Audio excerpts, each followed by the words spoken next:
Hi everybody, this is John and I'm going to take the time to show you how to remove your TFT screen on your Honda Transalp.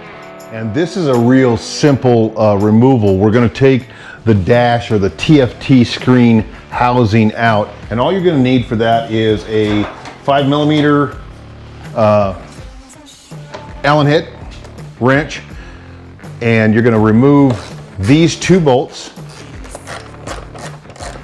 And if you find the center of the push pin and push in, you'll hear it pop.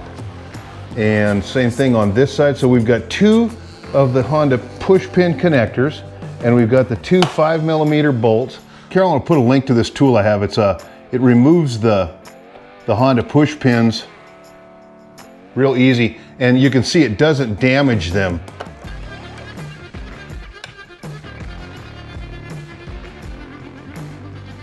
I really appreciate the fact that they don't get beat up.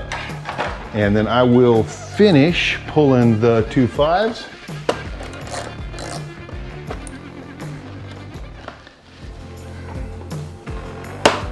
So if you take a screwdriver and just release this little clip, there's like a little clip, and then there are, I think, 4 grommets that are holding this in.